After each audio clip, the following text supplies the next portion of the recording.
ሕይወቱን ላንተ የሰጠና የገበረ አፍቃሪ አምላክ ያለ ወጣትነትህን ለሰይጣን እስከ መቼ ትገብራለህ? አዎ ወጣቶች ሆይ፣ በተለይ ለወጣቶች ክርስቶስ እኛን ፍለጋ ወጣትነቱን ጭምር ሰጥቷል። እስኪ ቢያንስ የሚወደንን አምላክ በራሳችን ላይ አንዳች ነገር ከማድረጋችን በፊት ቢያንስ ጥቂት ሰከንዶች እንኳን ከመሰቀላችን በፊት የተሰቀለልን ራሳችንን ከመመረዛችን በፊት መራራ የተጎነጨልንን አምላክ ለአንዲት ደቂቃ እንኳን እናስብ።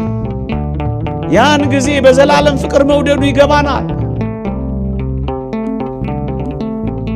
ወጣቶች ሆይ፣ የተወደደ መድኃኒታችን ኢየሱስ ክርስቶስ ዲያብሎስን ከሚያህል ሽፍታ አድኖን ሳለ እናንተም ሽፍታ ስትጠሉ ኖራችሁ ሳለ ለምን በራሳችሁ ላይ ትሸፍታላችሁ? በራሳችሁ ላይ የምትነሳሱ ብርቱ ጨካኝ ሽፍታ ለምን ትሆናላችሁ?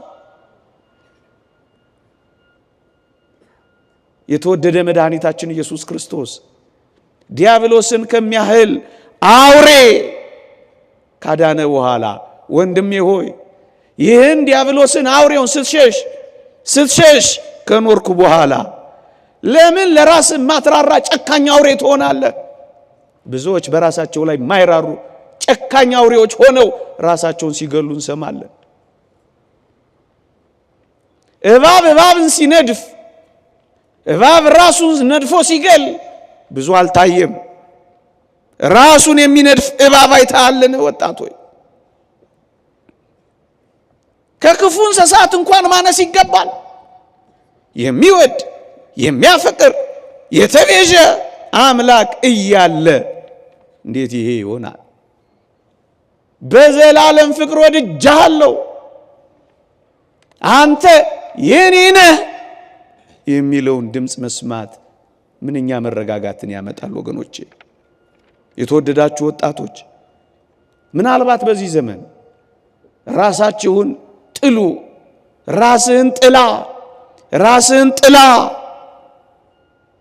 የሚል የዲያብሎስ ሹክሹክታ በጆሮ ሲሰማ አንተ ግን እንዲህ በለው፣ ከኔ በላይ እኔን የሚወደኝ አለ በለውና ራስህን ጥላ ከሚለው ሐሳብ ሽሽ። ምናልባት በጆሮህ እየመጣ በቃ ሞት